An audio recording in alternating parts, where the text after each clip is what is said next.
I found my 7-year-old son, Tyler, sobbing into his pillow, clutching his favorite stuffed dinosaur, while watching his step-siblings pack brand new Disney merchandise into their suitcases. My mother, Angela, and her husband, Harold, had just announced a $1,000 family vacation to Disney World that included everyone except Tyler. When I asked why my son was excluded, Harold looked me straight in the eye and said those words that shattered everything I thought I knew about our family.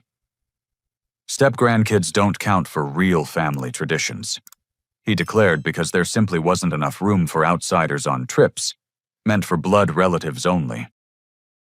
Standing in Tyler's doorway, watching him try to muffle his tears, I felt something cold settle in my chest. For 5 years, I had been sending my mother $3,000 every single month to help support her new life with Harold. After my father passed away when I was 22, I built my consulting business from nothing into something substantial.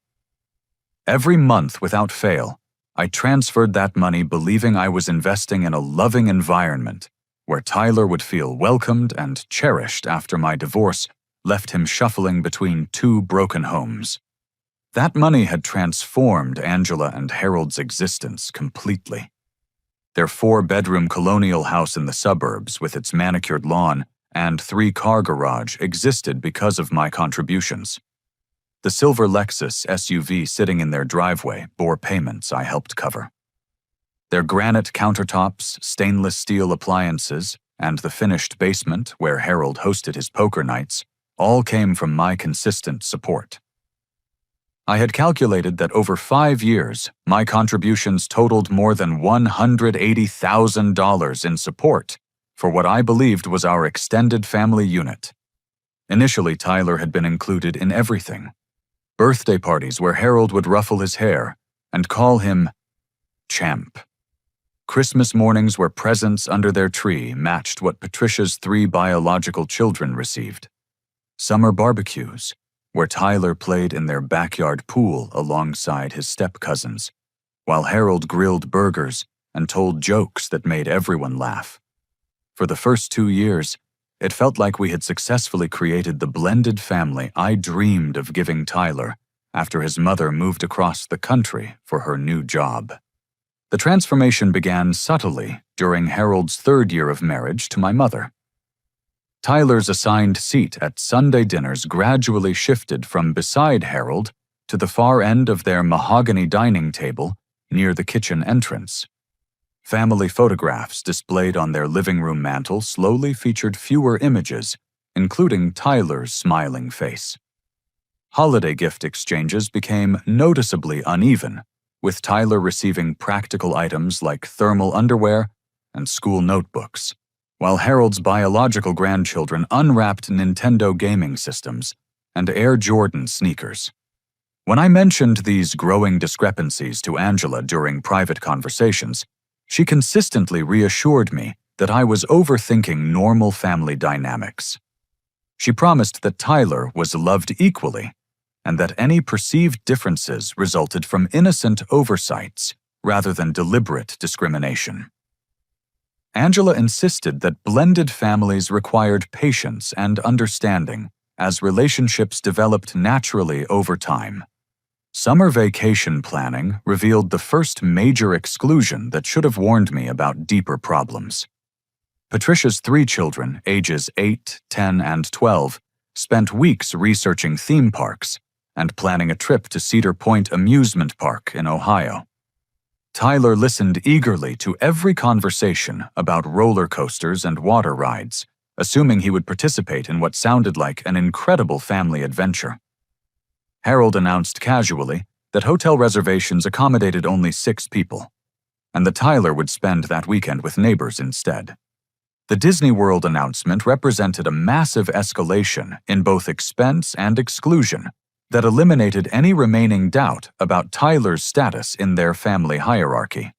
Patricia's children had been planning for months, researching character dining experiences and premium park passes that would cost more than most families spend on annual vacations. Angela showed me detailed itineraries featuring luxury resort accommodations, first-class dining reservations, and exclusive attraction access that demonstrated extraordinary financial commitment to this trip. Tyler had participated in every excited planning conversation, offering suggestions about rides and attractions he wanted to experience. He drew pictures of himself meeting Mickey Mouse and riding Space Mountain, while his step-cousins discussed matching family t-shirts and coordinated outfits for their magical week together. The announcement that 7 people exceeded accommodation limits and Tyler would remain home with neighbors crushed his innocent expectations completely. I called my mother that evening, hoping rational discussion might resolve what seemed like an obvious oversight in family planning. Angela answered cheerfully, discussing final trip preparations, until I explained how devastated Tyler felt about being excluded from what clearly represented the family vacation of a lifetime. Her tone shifted immediately as she transferred the call to Harold, who eliminated any remaining ambiguity about their position regarding Tyler's place in family decisions. "Nick, we appreciate your monthly contributions, but that money doesn't buy Tyler equal treatment in our family traditions." Harold stated with chilling directness that revealed years of hidden resentment. "Blood family comes first in important decisions like major vacations. Your financial support helps with general household expenses. Sure, but it doesn't make Tyler one of our real grandchildren. We've been using your contributions specifically for actual family members, and Tyler was never considered part of our inner circle for special events like this Disney trip." The telephone line went silent as Harold's words registered in my shocked mind. 5 years of believing my financial support was building Tyler's secure place in a loving extended family crumbled in 30 seconds of brutal honesty. Harold had confirmed that my son was nothing more than a tolerated outsider whose presence they endured in exchange for my monthly payments. Tyler's exclusion wasn't an oversight or accommodation issue requiring creative solutions. It was deliberate discrimination funded by the very money I sent, believing it would prevent exactly this kind of heartbreaking treatment. Harold continued explaining their perspective with matter-of-fact cruelty that revealed how thoroughly they had compartmentalized our financial relationship from any genuine family obligations. "Your money helps Angela maintain this house and lifestyle, which benefits everyone including Tyler when he visits. But major family experiences like Disney World are reserved for children who share our actual blood connections. Tyler gets plenty of benefits from living in a nice neighborhood and having access to our pool and game room when he stays here." I hung up the phone feeling physically sick as the scope of their deception became clear. They had been taking my money while systematically excluding Tyler from the family experiences that money made possible. Every dollar I sent, believing I was securing Tyler's emotional well-being, had actually funded a 2-tier system where he would always be the excluded outsider, watching more valued children enjoy privileges his father's generosity provided. Harold's blunt admission about Tyler's expendable status left me staring at my disconnected phone long after he hung up. My mind raced through years of family interactions, reframing moments I had interpreted as love and inclusion through the harsh lens of this new understanding.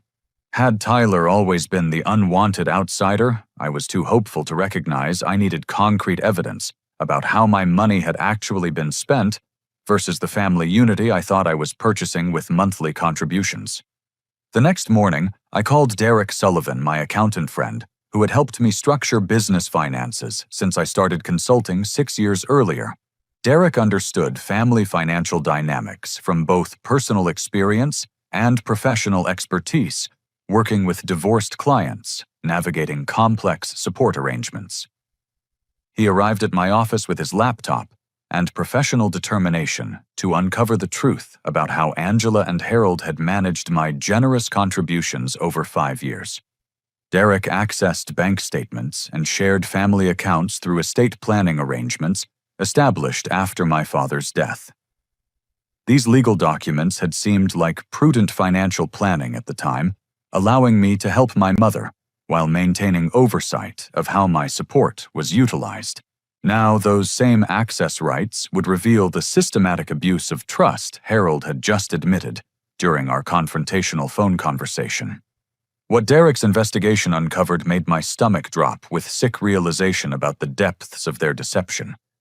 My monthly $3,000 transfers had funded far more than basic household expenses Angela claimed were necessary for comfortable retirement living. Patricia's brand new Honda Pilot had been purchased with a down payment that exactly matched 3 consecutive months of my contributions. Private school tuition for Harold's 3 biological grandchildren totaled $18,000 annually. Money that came entirely from accounts receiving my monthly support. Multiple family vacations over the past 2 years coincided perfectly with my payment schedule. Yet Tyler had been excluded from every single trip despite my money funding the travel expenses. Derek found credit card statements revealing designer clothing purchases for Patricia's children, expensive gaming systems, and electronics Tyler was never allowed to touch, and restaurant bills from costly family dinners that happened on nights when Tyler stayed at my house rather than with Angela and Harold. Even home improvement projects like their new deck and outdoor kitchen had been funded by my contributions, while creating spaces where Tyler was made to feel unwelcome during family gatherings. The deck furniture cost over $4,000 and accommodated exactly 6 people a number that conveniently excluded Tyler from outdoor family meals and entertainment. Their outdoor kitchen featured a high-end grill and refrigerator that Harold used for hosting friends, while Tyler was specifically told not to touch anything during visits. The most disturbing discovery came through property records Derek accessed using his professional research credentials. Angela and Harold had been documenting my contributions as gifts rather than family support, meaning they owed no legal obligation to include Tyler in how that money benefited the household. To government agencies and any potential legal challenges, I was simply a generous son helping his mother, rather than a father paying for his child's inclusion in blended family arrangements. Derek's investigation revealed that Harold had been systematically misrepresenting our financial relationship to extended family members and community acquaintances. Harold told neighbors and friends that I was struggling financially and that he and Angela were generously supporting their needy son and grandson out of familial obligation. This narrative painted Harold as a successful provider helping his struggling stepson, rather than revealing the truth that their comfortable lifestyle existed entirely because of my business success and monthly generosity. They had completely inverted our actual relationship to maintain social status while taking my money. Harold attended community events and business networking functions portraying himself as a retired executive supporting his family, rather than acknowledging his dependence on my contributions for maintaining their suburban lifestyle and social activities. The final devastating discovery came when Derek found recent legal documents establishing education funds for Harold's 3 biological grandchildren. These funds totaled $47,000 and specifically excluded Tyler by name in the legal documentation that established beneficiary rights. The timing and amounts corresponded exactly with my contributions over the past 18 months, proving that they had taken my money and used it to secure educational futures for children who shared Harold's blood, while explicitly ensuring Tyler would receive nothing despite being funded by his father's unwitting generosity. Derek printed comprehensive documentation showing the systematic conversion of my family support into discriminatory benefits that excluded Tyler while enriching Harold's biological family members. Bank transfers, credit card statements, property records, and legal documents told the complete story of financial abuse disguised as grateful family assistance. Every dollar I sent, believing I was building Tyler's security, had actually created a parallel family economy where his presence was tolerated, but his interests were never prioritized. I sat in my office conference room staring at spreadsheets and bank records that revealed 5 years of emotional manipulation funded by my own money, Tyler had been psychologically abused into believing he belonged in a family that systematically excluded him from experiences his father's generosity made possible. The Disney World exclusion wasn't an isolated incident, but rather the culmination of a pattern designed to remind Tyler of his inferior status, while extracting maximum financial benefit from his father's love. Harold's casual cruelty during our phone conversation now seemed like calculated honesty rather than emotional outburst. He had been planning this conversation for months, waiting for an exclusion so obvious that even I couldn't rationalize it away. Harold wanted me to understand Tyler's permanent place in their family hierarchy, while ensuring my financial contributions would continue under threat of complete exclusion from Angela's life. The documentation Derek assembled would become crucial evidence in the legal and financial reckoning that Harold's arrogance had made inevitable. His admission that my money didn't buy Tyler equal treatment was about to cost them everything they had built using that same money. Harold had no idea that his moment of brutal honesty had just triggered the most expensive conversation of his entitled life. I spent 3 careful days planning my approach before calling Angela to arrange what I described as a family meeting to discuss Tyler's upcoming 8th birthday celebration and future family planning. My strategy required professional witnesses and comprehensive documentation. So I asked Derek to accompany me as a financial advisor, reviewing family expenditures for tax planning purposes. Angela seemed genuinely delighted by this attention to Tyler's birthday, and suggested we meet at their house Sunday afternoon, when Harold would be home from his weekly golf game with retired friends. Derek and I arrived with matching professional portfolios containing printed bank statements, transaction histories, property records, and legal documents organized chronologically to tell the complete story of financial abuse spanning 5 years. Angela greeted us warmly at their front door, offering coffee and homemade cookies, while commenting on how wonderful it was to see Nick taking such thorough interest in family financial planning for Tyler's future security. Harold emerged from their master bedroom wearing expensive golf attire that my money had purchased, extending his hand for confident masculine handshakes that demonstrated his assumption of continued authority over family decisions affecting Tyler.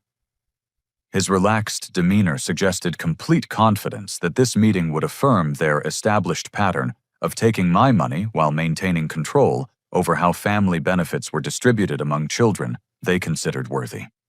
I began our discussion with genuine gratitude for the role Angela and Harold played in Tyler's life, acknowledging their willingness to include him in their household activities, and expressing appreciation for the stability they provided during my difficult divorce proceedings 3 years earlier. This positive opening seemed to reinforce their expectations about continued financial support, while I prepared to reveal documentation that would shatter their comfortable assumptions completely. Derek professionally presented our financial analysis, spreading printed statements across their dining room table to show every monthly transfer alongside corresponding expenditures that systematically excluded Tyler from family activities funded by those exact contributions. Angela's face grew pale as the undeniable pattern emerged, while Harold maintained defensive composure, clearly recognizing that his honesty during our previous phone conversation had created this uncomfortable accounting of their discriminatory spending habits. I honestly never realized how the money was being allocated among different family activities, Angela whispered with apparent shock as Derek's research revealed the systematic exclusion his documentation proved. I love Tyler like my own biological grandson. This pattern wasn't intentional discrimination against Nick's son. Harold's immediate response revealed his true character and eliminated any doubt about his long-term intentions regarding Tyler's place in their family structure. Instead of acknowledging the obvious unfairness, Derek's evidence demonstrated Harold doubled down with aggressive justification that made his discriminatory attitudes absolutely clear to everyone present. Nick, you're being completely manipulative by tracking our household expenses like some kind of controlling accountant, auditing our personal spending decisions. Harold declared, while standing to pace their living room with agitated energy. This is exactly how blended families work in the real world outside your idealistic expectations. Your monthly contributions don't automatically entitle Tyler to equal treatment with our biological grandchildren, because family loyalty isn't something money can purchase from people who understand actual blood relationships.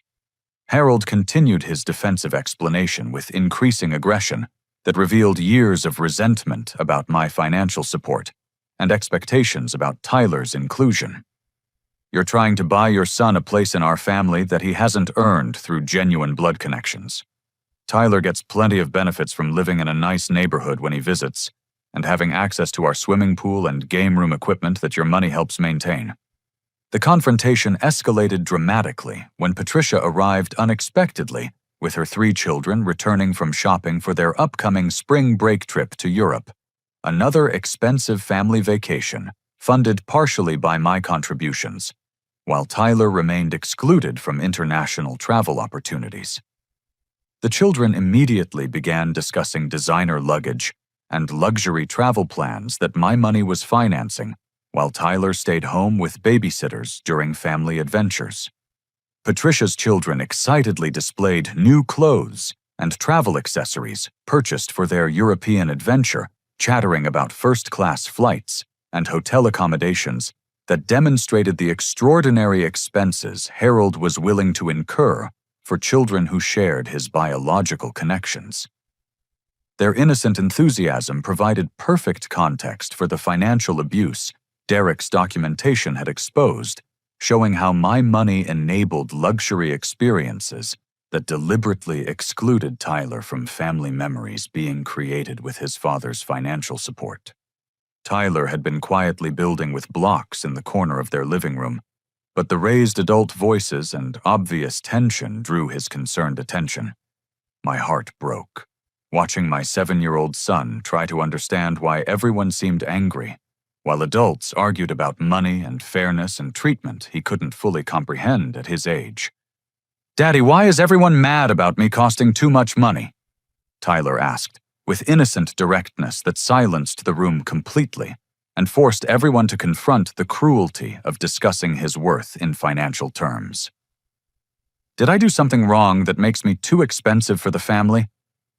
Patricia looked genuinely confused as she realized this meeting wasn't about birthday party planning, but rather a serious confrontation about financial arrangements she hadn't understood. Harold's defensive anger intensified as he felt cornered by documentation he couldn't dispute and challenged by professional witnesses he hadn't expected to face during what he assumed would be a routine family discussion.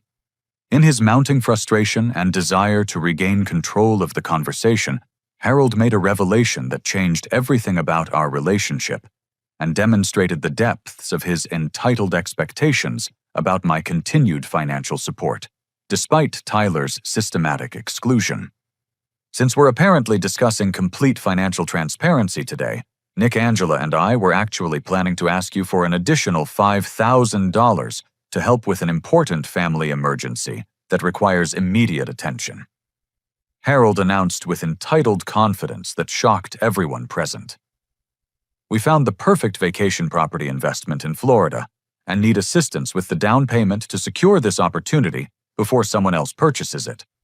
Derek immediately requested specific details about this property purchase, while I struggled to process Harold's incredible audacity in requesting additional money after admitting that my current contributions funded systematic discrimination against Tyler.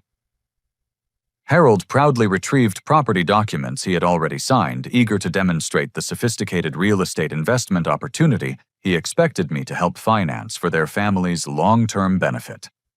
The legal documents Harold presented revealed everything I needed to understand about their permanent intentions regarding Tyler's place in family planning.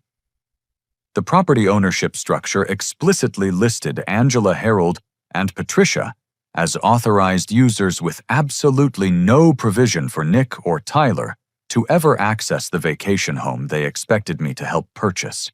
They wanted my money to buy their exclusive family retreat, while ensuring my son would never benefit from the investment his father's generosity made possible. The Florida condominium deed included specific language restricting usage rights to immediate family members defined as Angela Harold Patricia and Patricia's 3 children.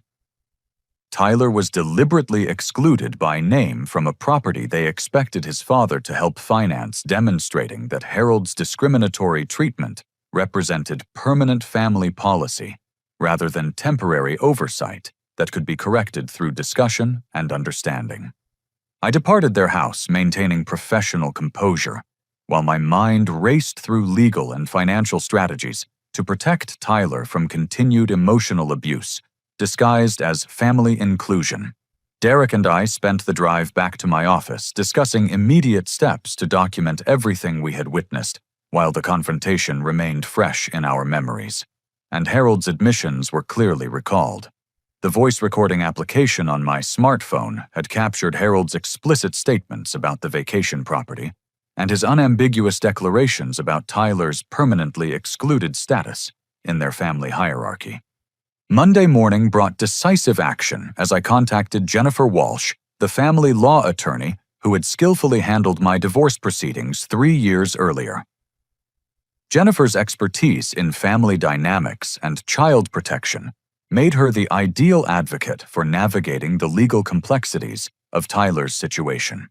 She reviewed Derek's comprehensive financial documentation alongside the property records Harold had inadvertently revealed during our Sunday confrontation, immediately recognizing the systematic pattern of emotional abuse disguised as family generosity. The deliberate exclusion you've documented could constitute psychological abuse in family court proceedings, Jennifer explained during our detailed consultation in her downtown office. Tyler's emotional well-being is being systematically damaged by calculated discrimination funded by his father's financial generosity. We need to establish clear, protective boundaries immediately and create documented evidence of the positive changes in his psychological health once he's removed from this toxic family environment.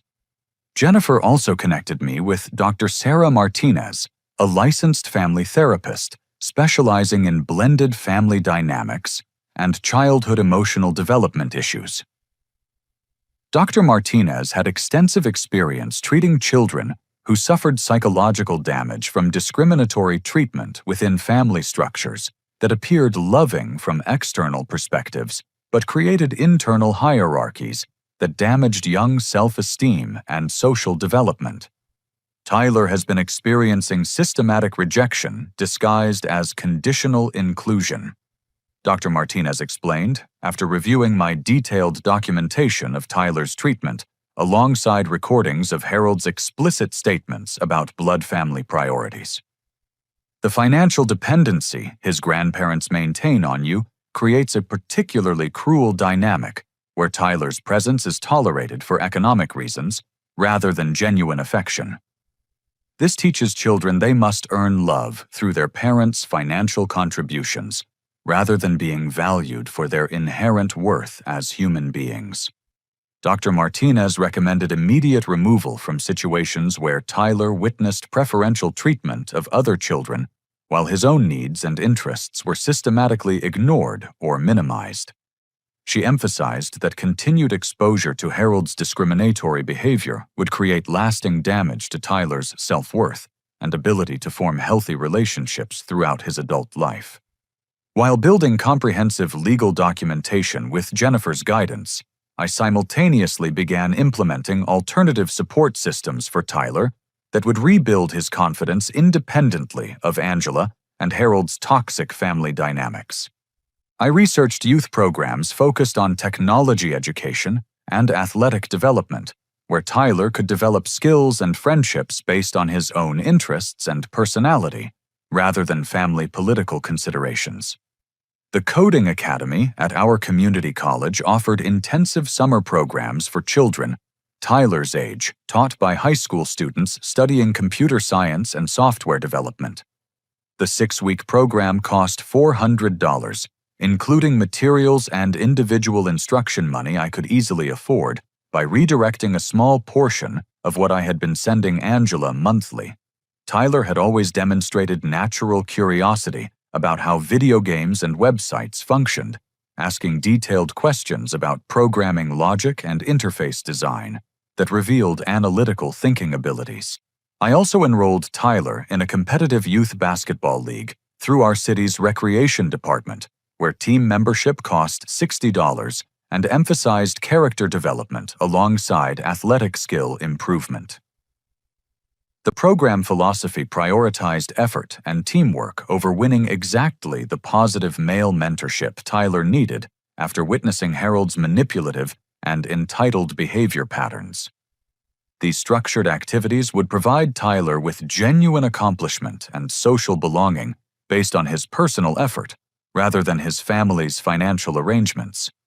Throughout this process, I began discreetly documenting additional instances of Tyler's exclusion through careful record-keeping and legally permissible recording of conversations during family interactions. Jennifer advised that establishing a comprehensive pattern of discriminatory treatment would prove crucial if Angela and Harold attempted to retaliate against my financial boundary setting through grandparents' rights claims or interference with my established custody arrangements. However, Derek's continued investigation revealed that Harold had been actively spreading damaging rumors throughout our community that threatened both my professional reputation and my ability to maintain the client relationships that supported Tyler and me financially. Through mutual acquaintances at our country club and professional networking events, Harold had been systematically portraying himself and Angela as charitable grandparents, supporting their financially irresponsible son and his problematic child. These calculated lies had reached several colleagues in my consulting business through social connections I hadn't considered vulnerable to Harold's manipulation. Harold told other business owners that I was struggling with money management, and that he and Angela were helping me maintain my lifestyle while I learned to handle professional responsibilities more effectively. This false narrative contradicted my actual business success and threatened client confidence in my professional competence and reliability. The revelation that Harold was actively undermining my professional reputation while simultaneously taking my money represented a new level of betrayal that demanded immediate legal response. His interference threatened not only Tyler's emotional well-being, but also our financial security and my ability to continue supporting my son independently of their toxic and manipulative family dynamics.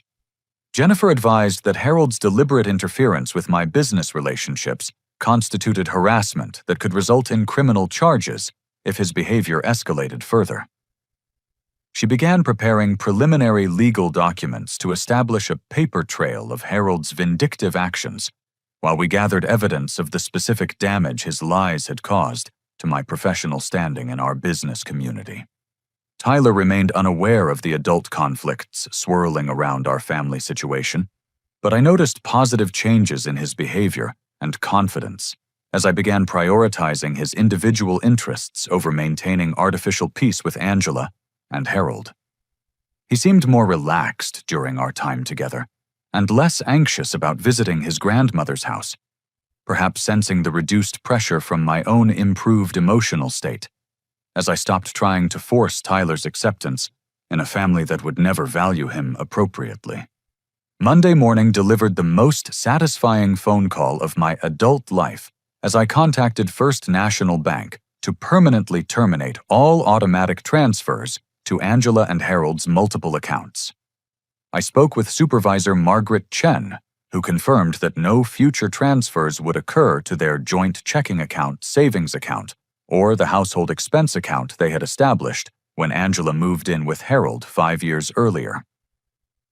Margaret provided written documentation of these changes that I immediately forwarded to Jennifer for our expanding legal file. The next crucial step involved establishing Tyler's independent financial future through Edward Jones Investment Services, where financial advisor Robert Kim helped me structure a college savings account that would accumulate substantial value by the time Tyler reached higher education age. The monthly $3,000 I had been sending Angela would now grow through professionally managed mutual funds that historical performance suggested could provide Tyler with over $200,000 for college expenses, money that would belong exclusively to him rather than funding family activities designed to exclude him. Derek assisted with calculating the immediate impact my financial withdrawal would have on Angela and Harold's carefully structured lifestyle. Their mortgage payment of $2,200 monthly had been arranged around my contributions when they purchased their current house 4 years earlier. Combined car loans totaling $800 monthly for Harold's pickup truck and the Lexus SUV represented additional obligations they could meet only because my money covered their primary housing expenses and utilities. Credit card minimum payments exceeded $600 monthly for luxury purchases they had accumulated, assuming my financial support would continue indefinitely. Without my monthly contributions, their total obligations exceeded Harold's actual retirement income from his previous career in middle management by over $1,500 every month. Their comfortable suburban lifestyle had been constructed entirely on financial foundations they didn't control and had now forfeited through their discriminatory treatment of Tyler. I also contacted Preston Academy's business office to inform Administrator Linda Rodriguez that tuition payments for Harold's 3 biological grandchildren would cease immediately. Linda seemed confused by this sudden change, noting that Harold had been making regular payments for 2 academic years, while the children's actual parents had never been contacted about educational expenses or financial responsibilities. Mr. Harold has always handled these payments directly, and we assumed he was the primary financial supporter for these students, Linda explained during our phone conversation. The children's parents have never been involved in tuition discussions or payment arrangements. I clarified that Harold's payment capability had always depended on financial support from family members who were withdrawing assistance due to personal circumstances beyond Harold's control. Linda appreciated this transparency and agreed to contact Patricia directly about assuming responsibility for her children's educational expenses, beginning with the next semester. My investigation into Harold's Florida vacation property scheme revealed even more disturbing financial deception that bordered on criminal fraud. Harold had listed my monthly contributions as his personal retirement income on the mortgage application, completely misrepresenting my voluntary gifts as his own earned income to qualify for loan approval. This fraudulent documentation enabled him to secure financing he could never afford based on his actual financial resources. I contacted mortgage broker David Park, who had processed Harold's application, to inform him that Harold's stated income was based entirely on financial support that was ending immediately.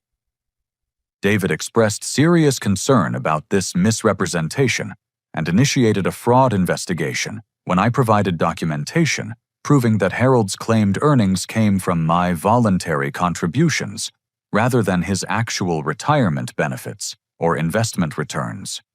The mortgage company's fraud investigation threatened immediate loan cancellation and potential criminal charges for deliberately providing false income information on official lending documents.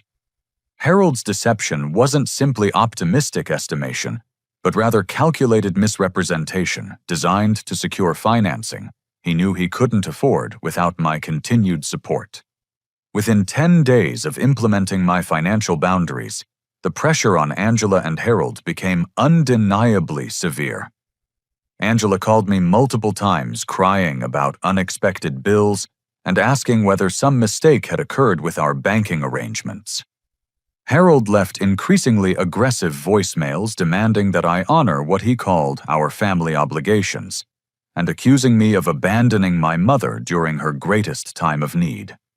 Their credit card balances approached maximum limits as they struggled to maintain their established lifestyle without the financial cushion my monthly transfers had provided.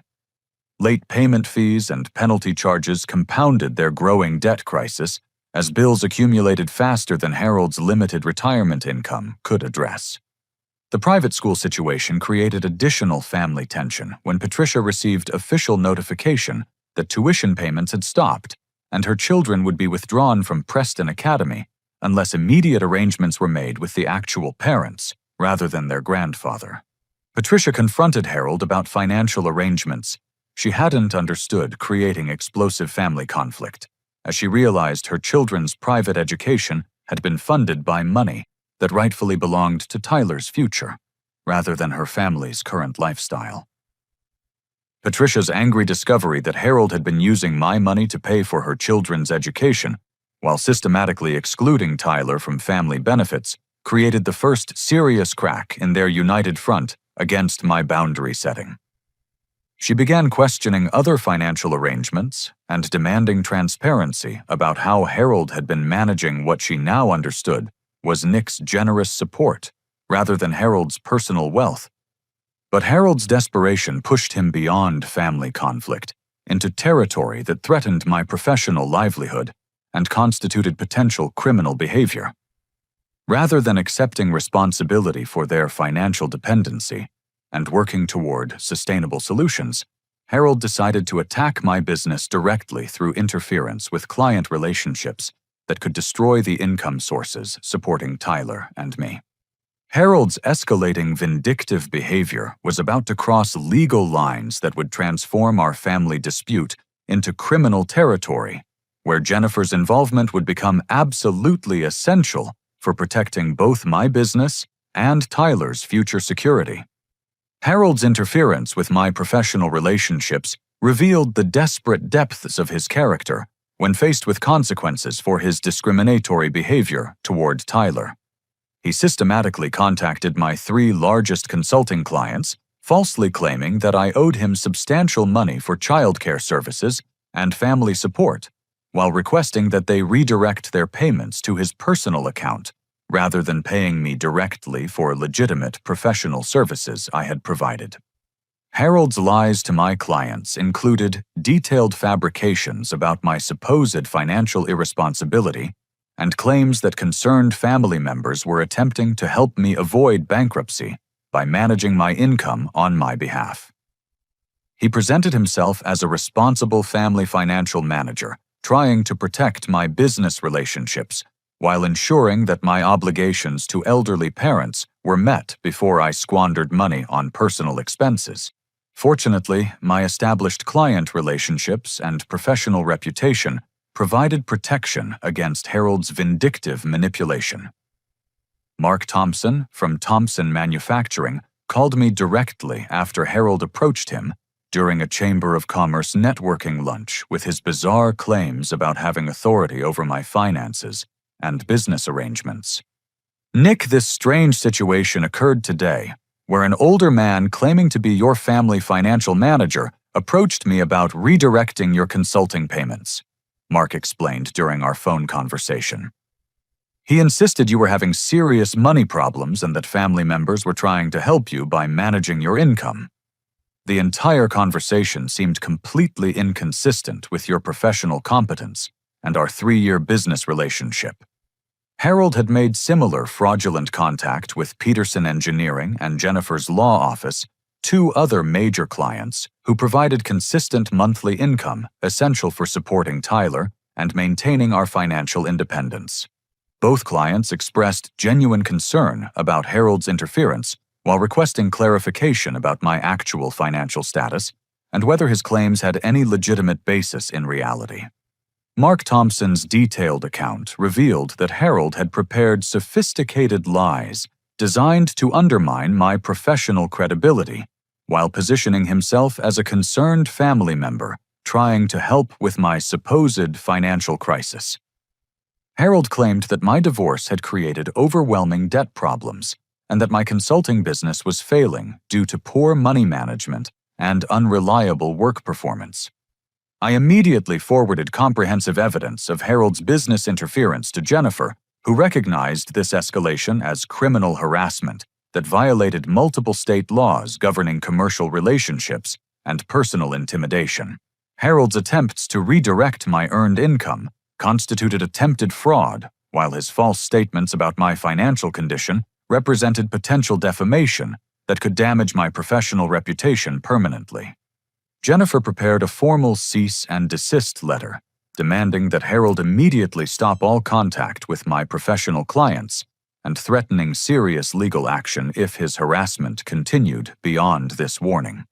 The letter documented his false claims about my financial status and his fraudulent attempts to redirect business income that belonged to me rather than him or Angela.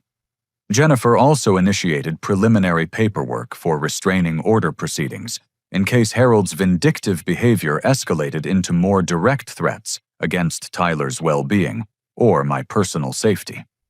His willingness to interfere with my livelihood demonstrated dangerous disregard for boundaries that could easily extend to more serious harassment or intimidation tactics. The financial pressure on Angela and Harold intensified dramatically as their credit cards reached maximum limits and they began missing payments on major obligations for the first time in their marriage. Their mortgage company sent official default notices when they failed to make consecutive monthly payments. The Lexus dealership initiated repossession proceedings when car payments fell behind schedule, threatening to seize the vehicle that had become essential for Harold's social status and daily transportation.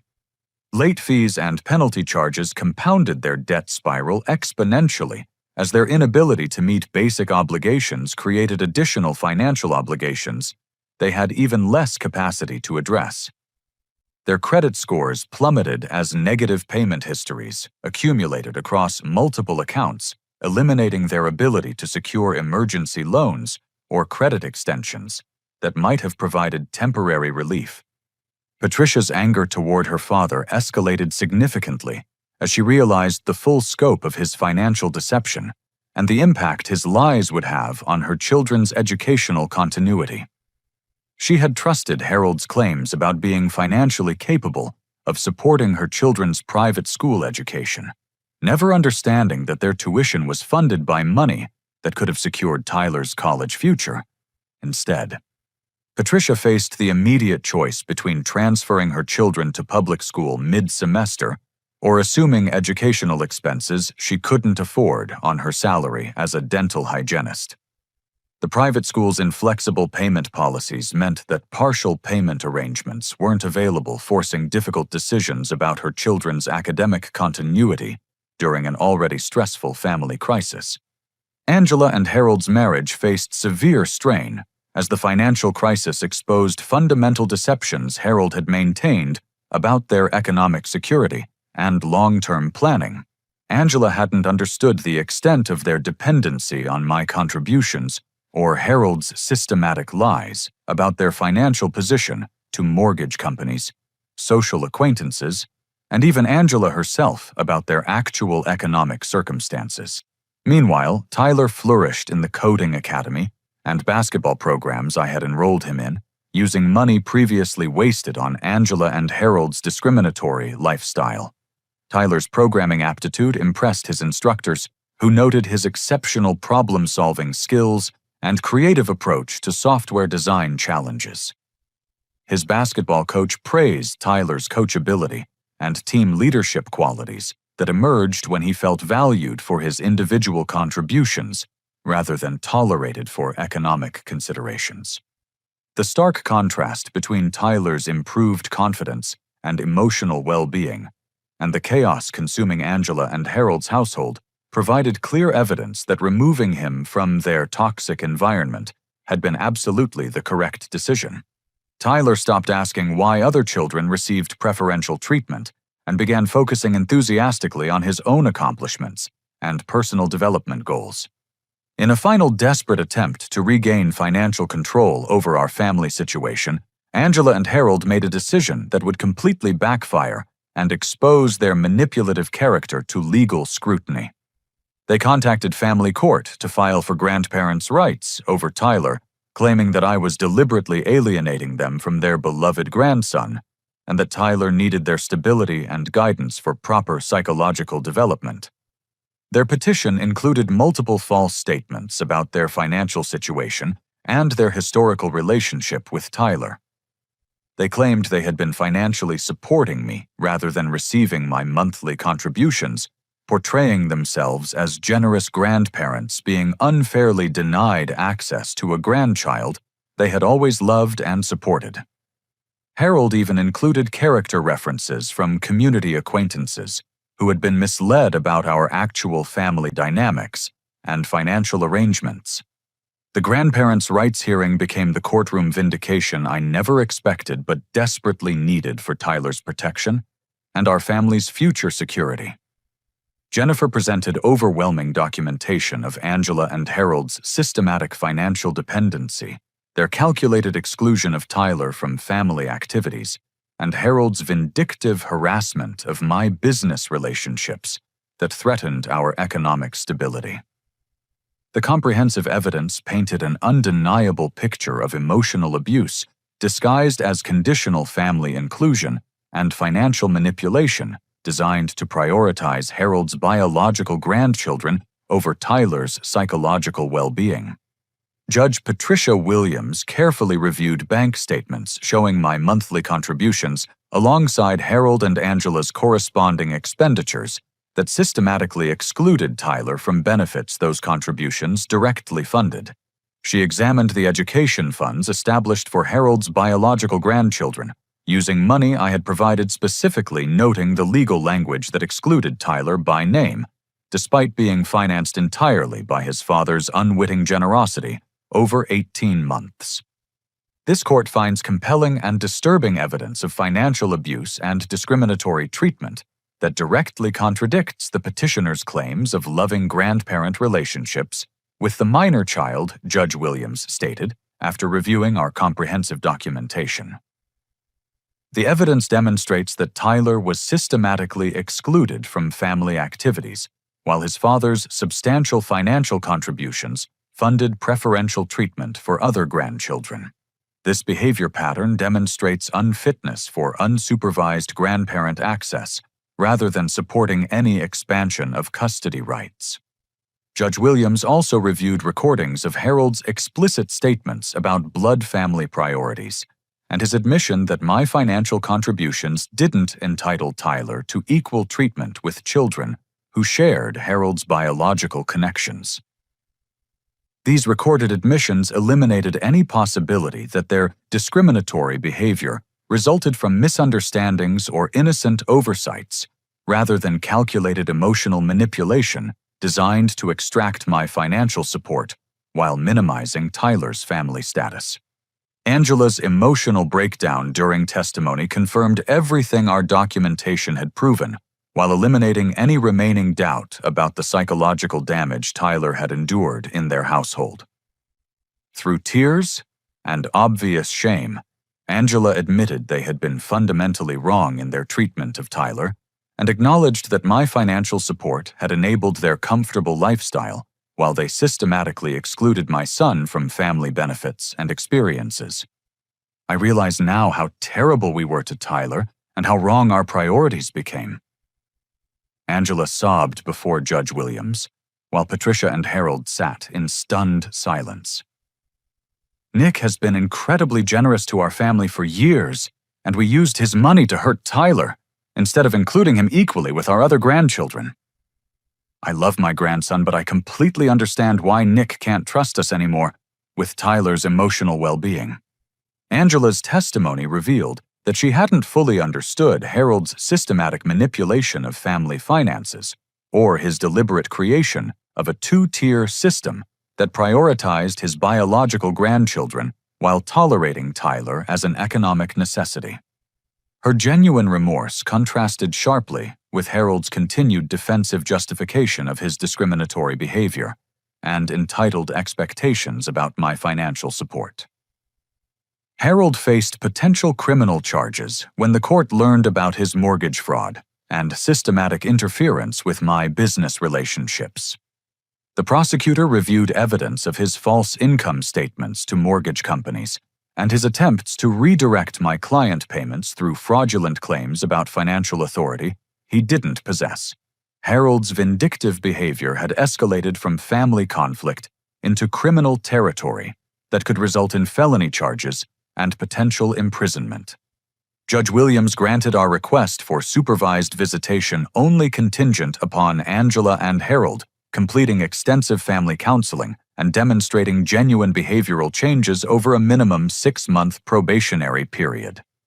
She also issued a protective order prohibiting any financial discussions or requests during supervised visits, protecting Tyler from further economic manipulation or emotional pressure about family relationships.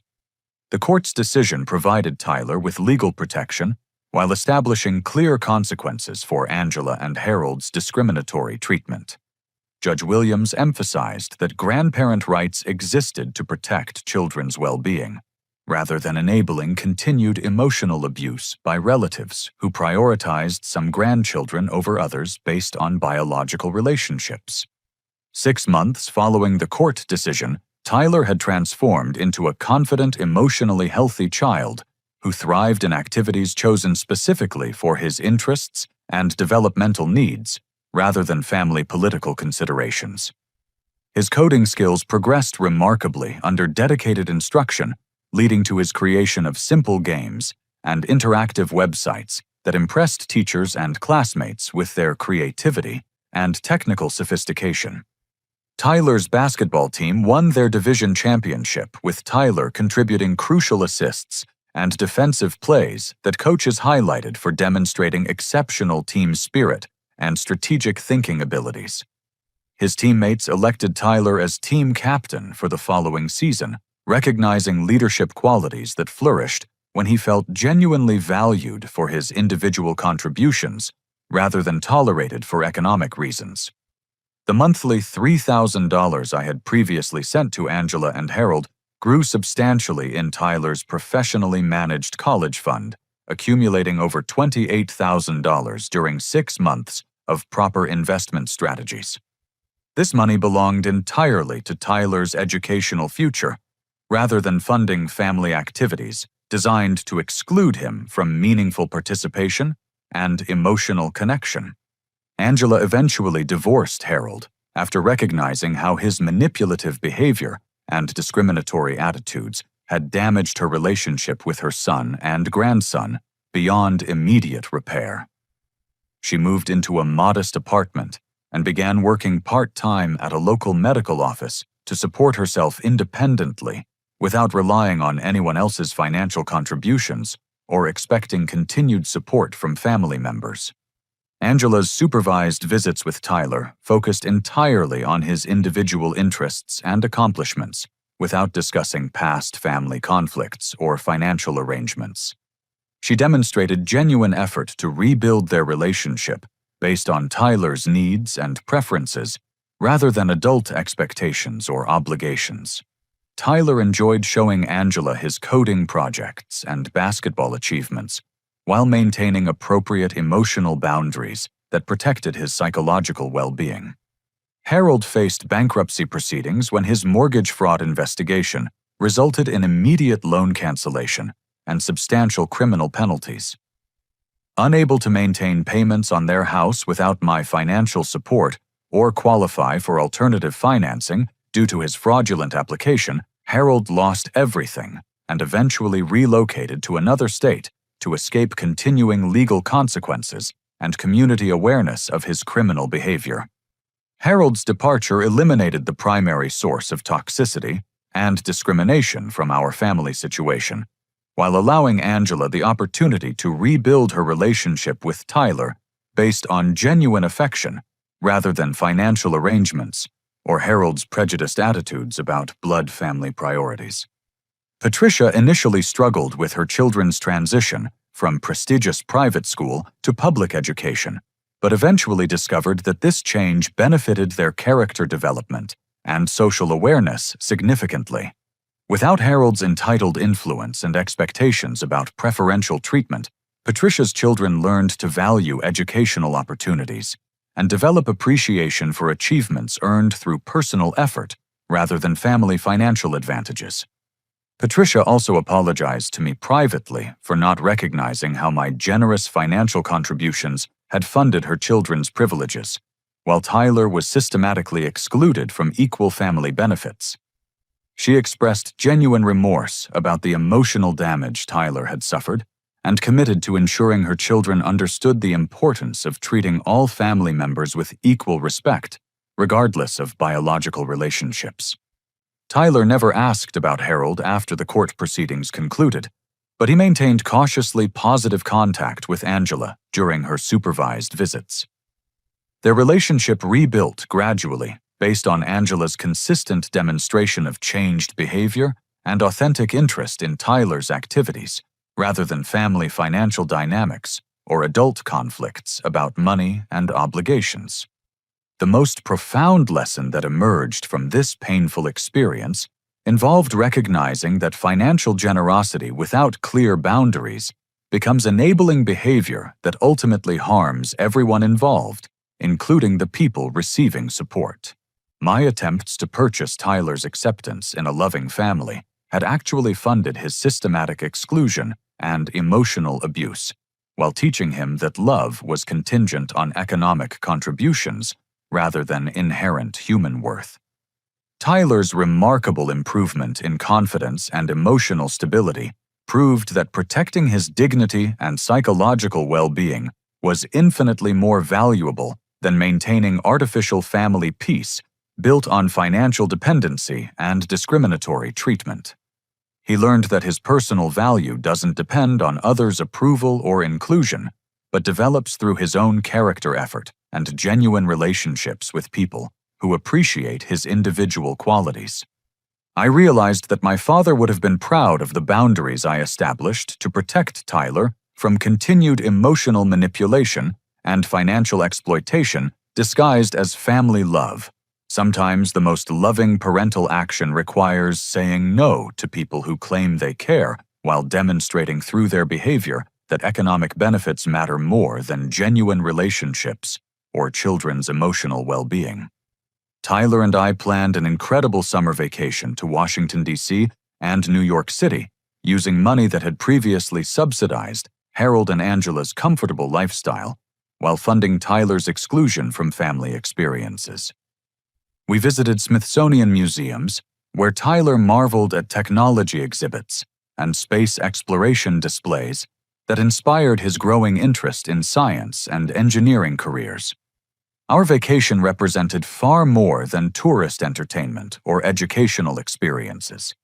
It symbolized complete freedom from toxic relationships and strategic investment in genuine experiences that built Tyler's confidence, curiosity, and excitement about exploring the world beyond our hometown's limited perspectives.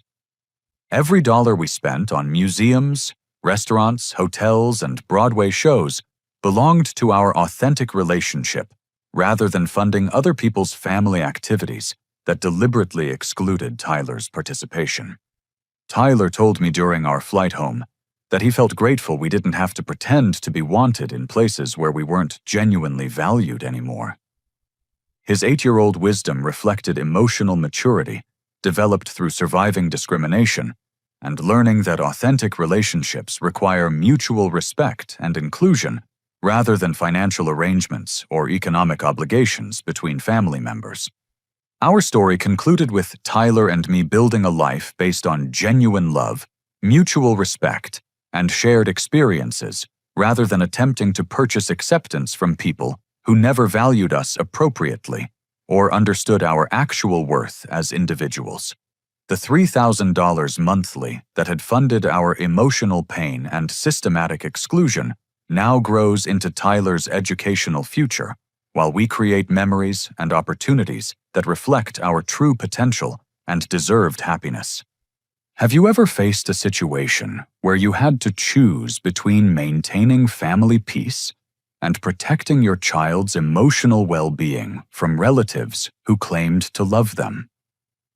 Sometimes the most difficult decisions lead to the most profound personal growth and authentic happiness for everyone involved. If this story resonated with your own family experiences or financial boundary challenges, please share your thoughts and similar situations in the comments below. Remember to like this video if it helped you think differently about family financial relationships, and the importance of protecting children from emotional manipulation. Subscribe for more stories about standing up for what's right, even when it requires difficult confrontations with family members. Share this with someone who might need to hear that protecting their child's dignity is always worth temporary family conflict and social pressure.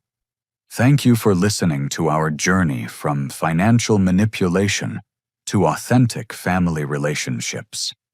And I hope you find the courage to prioritize genuine love over artificial peace in your own family situation.